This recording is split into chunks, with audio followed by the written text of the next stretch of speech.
कान खोल के सुन लो कि असल पार्टी तो अब शुरू हुई है। डट के खड़ा है अब इमरान, ठीक करेगा सब कप्तान, नया बनेगा पाकिस्तान, नया बनेगा पाकिस्तान, नया बनेगा पाकिस्तान। डट के खड़ा है अब इमरान, नया बनेगा। केसेस निकाले हैं, ये उसी के ऊपर आके बैठ गया और सबसे पहले इसने उस दिलेर ज़हीन ऑफिसर को फारग किया जिसने इसके केसेस पकड़े थे। तो मैं फिर बड़े अदब से अपनी अदलिया से पूछता हूं कि क्या आपका काम नहीं इनकी हिफाजत करना, इन ऑफिसर्स की? क्या आपका काम नहीं कि एक कॉन्फ्लिक्ट ऑफ इंटरेस्ट, कि जो आदमी FIA में पकड़े हुए केसेस, आपका काम नहीं उनकी हिफाजत करना? तो पाकिस्तानियों, मैं आज आपके सामने एक और बात कहता हूं। 3.5 साल मैं हुकूमत में कोशिश करता रहा कि इनके केसेस आगे बढ़े। 3.5 साल में कोशिश करता रहा।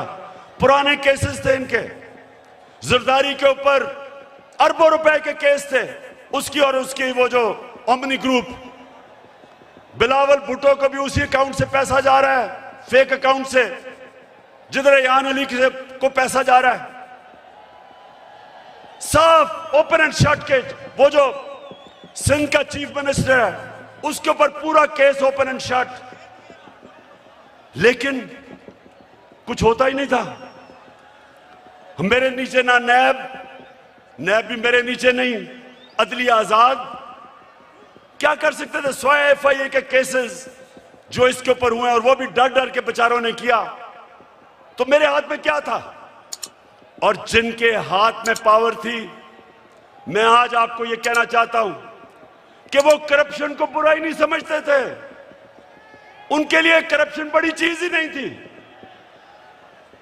उनके ख्याल में कि ये जो करप्शन है ये तो होती है, और उन्होंने, क्योंकि वो करप्शन को बुरा नहीं समझते थे, ये सबसे बड़ा इस मुल्क के ऊपर अलमिया है कि आज जिन लोगों को जेल में होना चाहिए था वो आज या वजीर बन गए और या प्राइम मिनिस्टर बन गए हैं और या वजीर आला बनने की कोशिश कर रहा है। तो पाकिस्तानियों, ये कौम ये बर्दाश्त नहीं कर सकती, कोई कौम ये बर्दाश्त नहीं कर सकती। इसलिए मैं अभी आपको लायामल दूंगा कि हमने करना क्या है, लेकिन मैं ये आपको वाज़ेह कर दूं, मैं जब तक जिंदा हूं मैं इस नाइंसाफी और जुल्म का मुकाबला करता रहूंगा।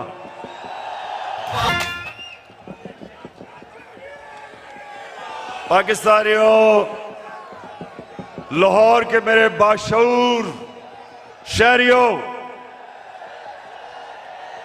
पहले बताएं आप तैयार होंगे जो मैं आपको बाद में बताने लगा हूं मेरे साथ? इंशाअल्लाह। अच्छा, अब मैं आपको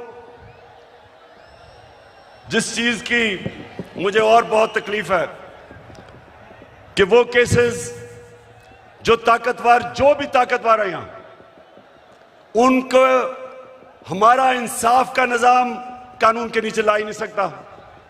अब ये सोचें कि जब हमारे नबी सल्लल्लाहु अलैहि वसल्लम ने कहा था कि कौम तबाह हो जाती जब ताकतवर को नहीं पकड़ती, डाकू को और सिर्फ छोटे चोरों को पकड़ती है, उनकी सोचें, उनकी हिकमत, यानी उनमें अल्लाह ने उनको सबसे दुनिया का अजीम आदमी किसी वजह से बनाया था और हमें हुक्म किया था कि उनकी सुन्नत पे चलो।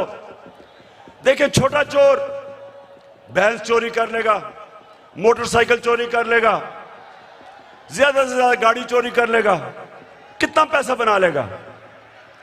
लेकिन जब बड़ा डाकू चोरी करता है, अरबों रुपए की चोरी करता है, अब वो बिस्तर के नीचे नहीं वो पैसा रख सकता, वो बैंक में नहीं डाल सकता क्योंकि पकड़ा जाएगा।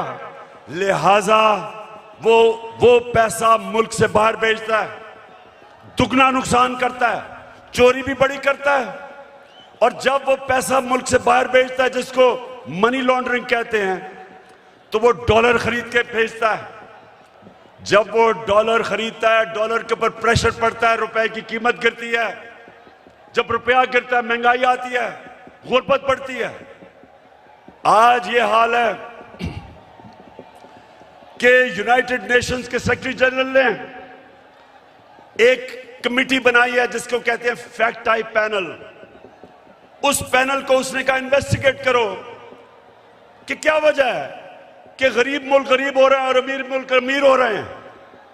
आपको पता है उस पैनल ने क्या, उसने जब इन्वेस्टिगेट किया तो क्या चीज सामने आई कि हर साल पाकिस्तानियों, इधर और से सुनो, हम IMF से हम सिर्फ 6 अरब रुपए के कर्जा जब लेते हैं तो हमें उनकी हर बात माननी पड़ती है। हमें मुल्क के ऊपर एक जंजीर डल जाती है गले में, 6 अरब डॉलर पे। तो हर साल गरीब मुल्कों से जो पैसा जाता है अमीर मुल्कों में, ऑफशोर अकाउंट्स में, लंदन फ्लैट्स में, वो 1700 अरब डॉलर है। 1700 अरब डॉलर हर साल गरीब मुल्कों से चोरी होकर अमीर मुल्कों में जाता है। हमारे मुल्क से अंदाजा लगाया जाता है 15 अरब डॉलर हर साल बाहर जाता है चोरी करके। और वो कौन करता है?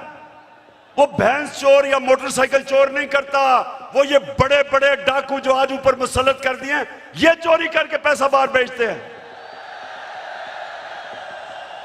और इसलिए मेरे पाकिस्तानियों, इनका मुकाबला करना है हमने। ये है हमारी हकीकी आजादी की जंग जो मैं आपको आज तैयार करवाने आया हूं उसके लिए। फिर से तू अड़ जा, फिर से तू डट जा, फिर से वो बल्ला घुमा।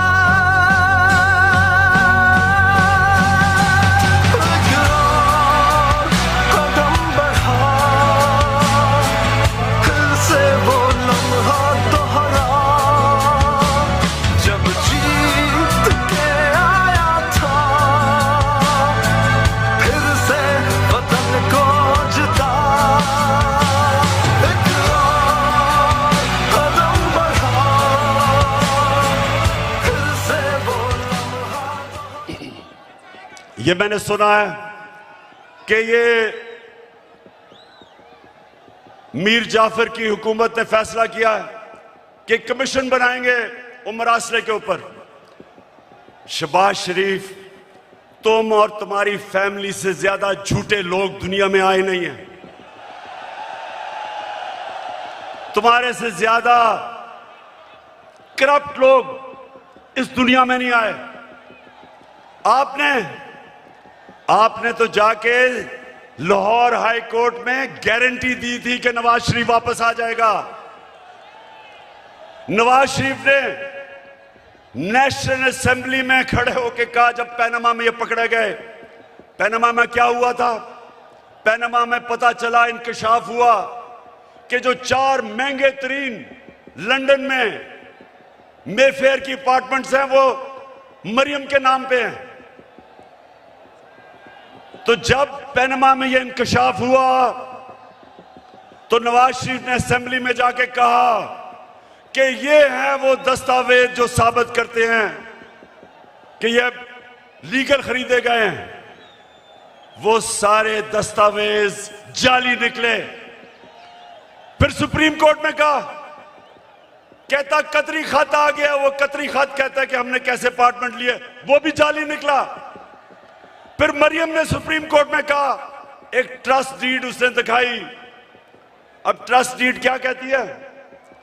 उन्होंने कहा जी ये मेरे भाइयों के मेरे बीच में ये ट्रस्ट डीड थी। पता चला कि वो जिस कैलिबरी फॉन्ट से लिखी गई थी वो उस 2006 में आई नहीं थी। नकल में भी अकल चाहिए। और फिर इनके लाहौर में जो इन्होंने लूट मार की LDA में, हर थोड़ी देर के बाद आग लगती है और उनके रिकॉर्ड जल जाते हैं। तो तुम्हारा ख्याल है शहबाज शरीफ कि हम तुम्हारी कोई कमीशन मानेंगे? हम सिर्फ एक कमीशन मानेंगे, सुप्रीम कोर्ट के अंदर ओपन हेयरिंग हो। जिस तरह धांधली के ऊपर कमीशन बनी थी, ओपन हेयरिंग हो, मीडिया के सामने हो, ताकि सबको पता हो कि कितनी बड़ी साजिश हुई है पाकिस्तान से। और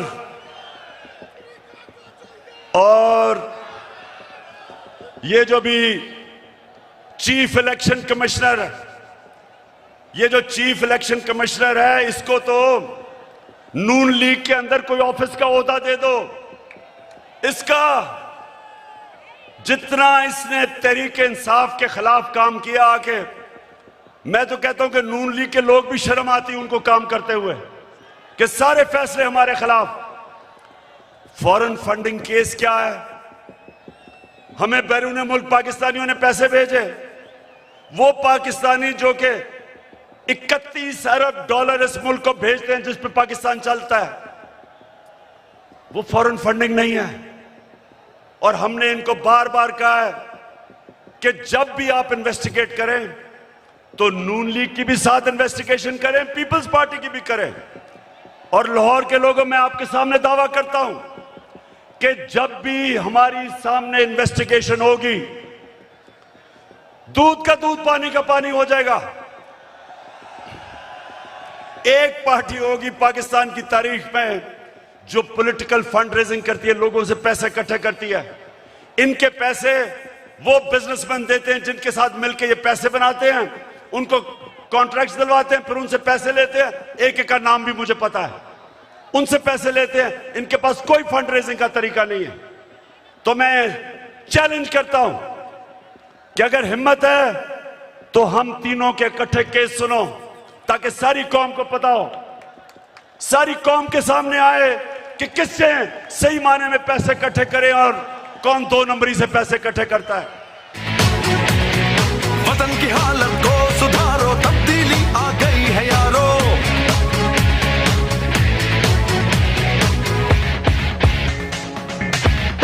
तब्दीली आ नहीं रही, तब्दीली आ गई।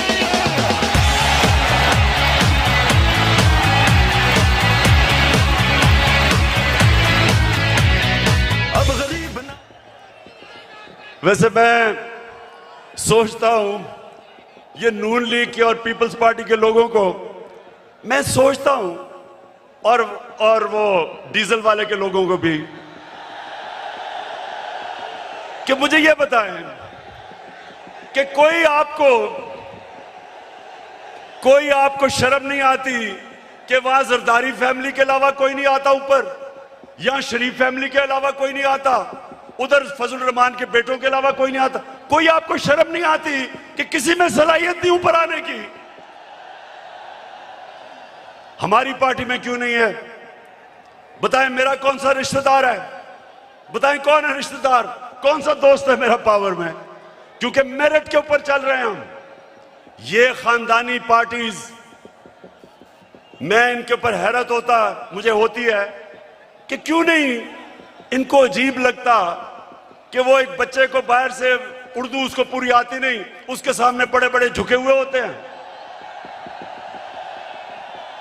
वो जब नवाज शरीफ प्रेसिडेंट ओबामा को मिला पर्चियां पकड़ के, तो जिसकी काम पे टांग नहीं थी,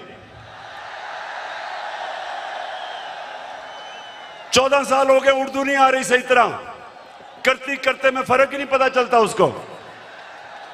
तो दूसरी तरफ वो मरियम तैयार है, जिसने जिंदगी में 1 घंटे का काम नहीं किया, वो तैयार बैठी है, उसका बेटा तैयार बैठा है, उनके रिश्तेदार तैयार बैठे हैं सबके।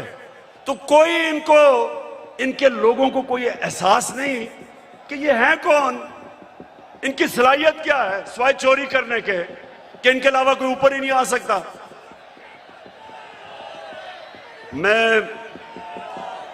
अब मैं आपसे आखिर में, अब जो मैं बात करने आया था, आप सबको यहां इकट्ठा किया, उस पे मैं आने लगा हूं। तो मैं सबसे पहले पाकिस्तानियों, अब आपने थोड़ी सी जरा तहम्मुल से मेरी बात सुननी है, क्योंकि इसके लिए मैंने आज आपको बुलाया है। देखिए पाकिस्तानियों,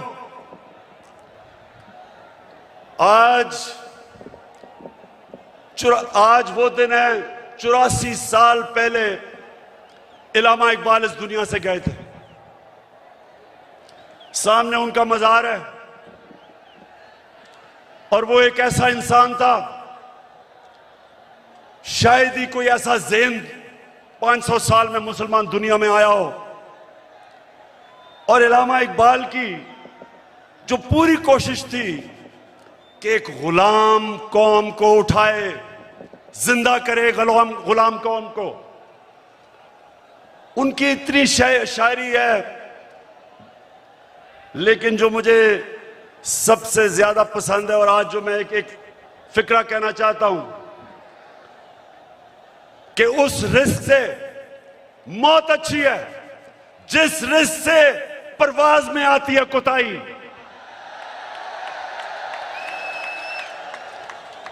पाकिस्तानियों, यहां 1940 में जब कायद आजम ने पाकिस्तान की रेजोल्यूशन करारदाद पाकिस्तान पास की थी, तो वो क्यों एक इतनी बड़ी ख्वाब उन्होंने यह अनाउंस की थी कि हिंदुस्तान के मुसलमानों ने फैसला किया कि हम एक आजाद मुल्क में रहना चाहते हैं। ये पाकिस्तान सिर्फ इस खित्ते के मुसलमानों के लिए नहीं था, जो हिंदुस्तान में मुसलमान जो नहीं पाकिस्तान आ सके उन्होंने भी वोट दी पाकिस्तान के लिए, क्योंकि पाकिस्तानियों बड़ी ख्वाब का नाम था पाकिस्तान। और पाकिस्तान का जो नारा था, पाकिस्तान का मतलब क्या, मैं ये चाहता हूं आज कि पहले आप ला इलाहा इल्लल्लाह का मतलब सही माने में समझ लें। ला इलाहा इल्लल्लाह का मतलब यह है कि वो एक इंसान को आजाद कर देता है, एक छोटे इंसान को एक अजीम इंसान बना देता है। मौलाना रूमी ने कहा कि अल्लाह ने जब तुम्हें पर दिए क्यों चूंटियों की तरह जमीन में रेंग रहे हो, क्योंकि ला इलाहा इल्लल्लाह इंसान को पर देता है।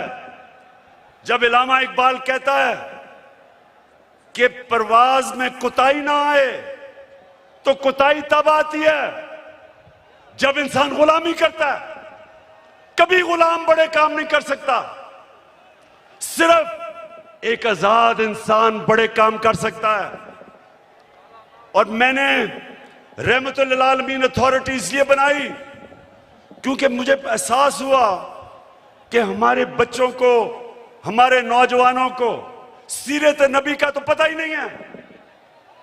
हमारे नबी सल्लल्लाहु अलैहि वसल्लम ने, ये जरा लाहौर के लोगों तहम्मुल से सुनो मेरी बात, उन्होंने मदीना में इंसानों को पर लगा दिए। वो अरब जिनकी कोई हैसियत नहीं थी, दो सुपर पावर थी दोनों तरफ, पर्शियन और रोमन एम्पायर, बेजेंटाइन एम्पायर, बीच में वो अरब जिनकी कोई हैसियत नहीं थी।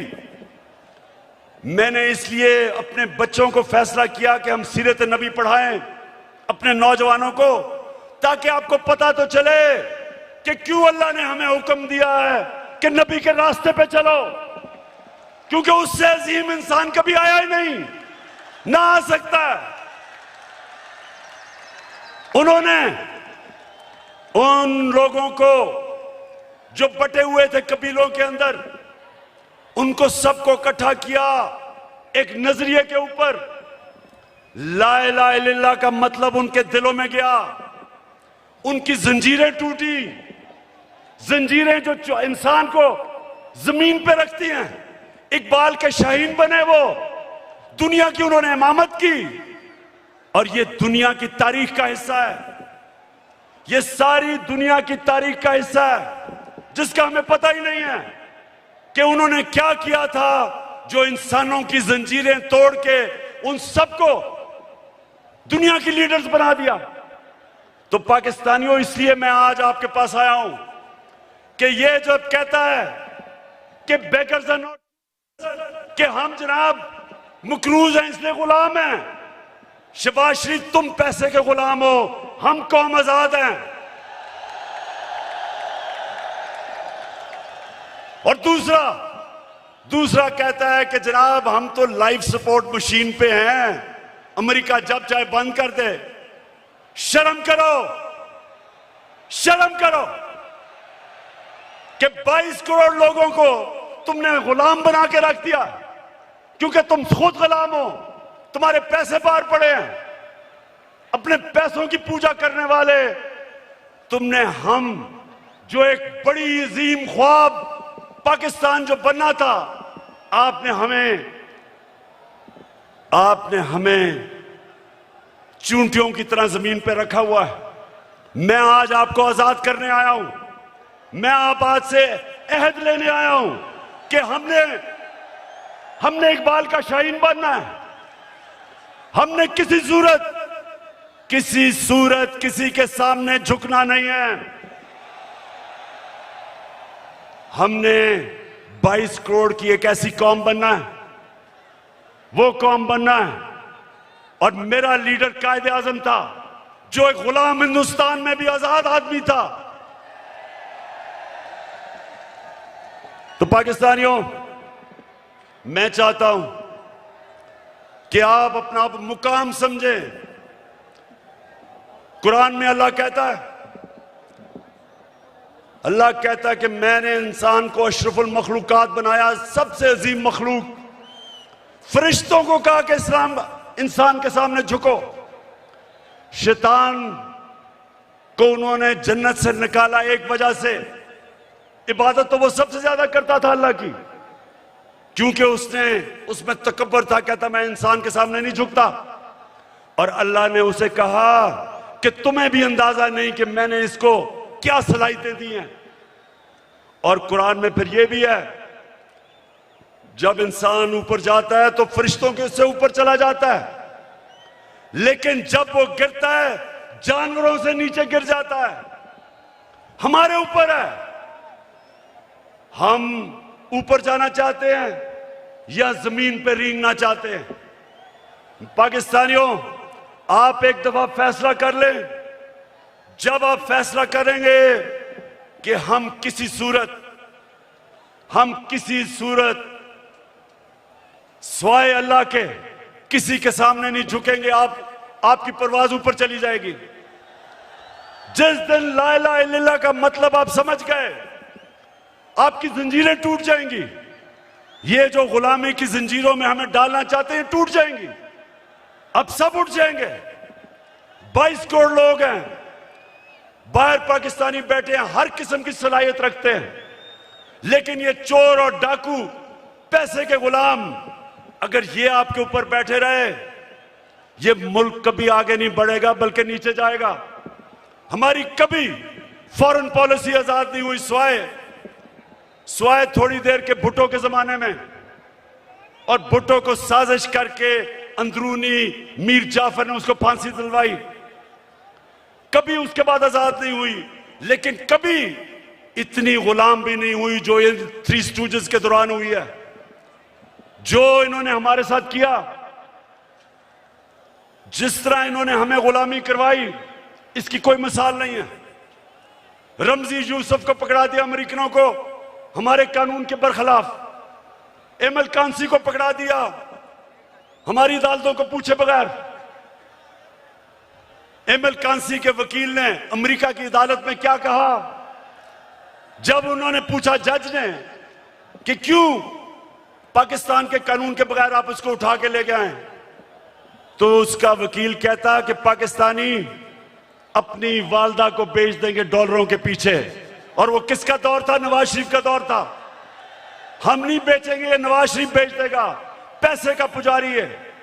फिर जनरल मुशर्रफ का दौर आया, 9/11 के बाद इसने पकड़ के पाकिस्तानियों को ग्वांटानामो बे में दे दिए।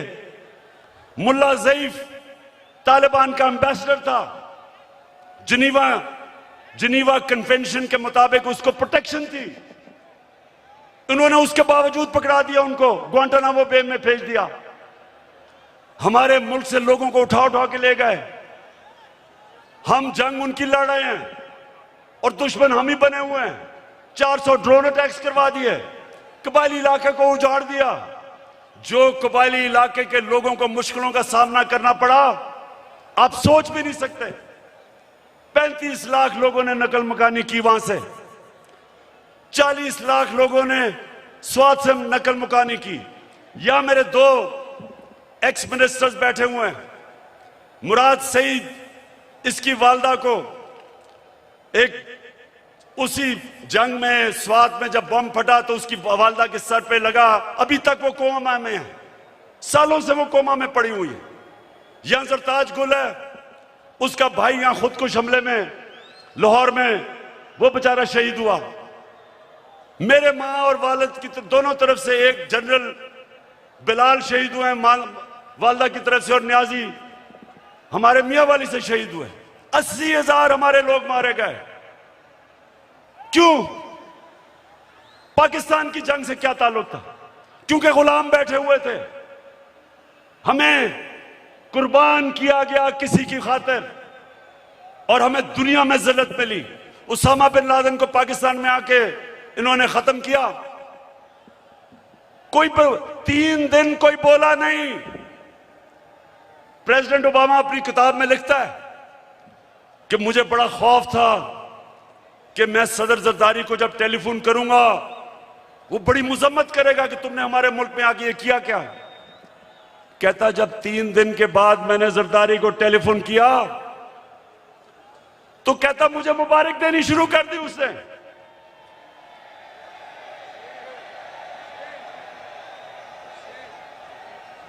किसी के मुल्क में आके जो आपकी जंग लड़ रहा है, उसी मुल्क में आके आप किसी को मार दें और आपको बताएं भी ना, और वो सारी लीडरशिप हमारी पैरों में पड़ी हुई थी। पाकिस्तानियों याद रखें, कभी आपकी कभी दुनिया इज्जत नहीं करेगी जब तक आप अपनी खुद इज्जत नहीं करेंगे। तो मैं आज आपके पास जो पैगाम लेके आया हूं वो ये कि हमने फैसला किया है कि पाकिस्तान की हकीकी आजादी की तहरीक चलाना। हमारे ये मुखालिफ समझते हैं कि जी मीनार पाकिस्तान के बाद क्या होगा। कान खोल के सुन लो,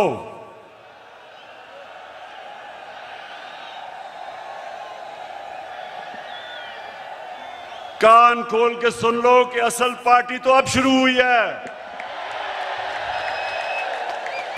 डट के खड़ा है अब इमरान, ठीक करेगा सब कप्तान, नया बनेगा पाकिस्तान, नया बनेगा पाकिस्तान, नया बनेगा पाकिस्तान।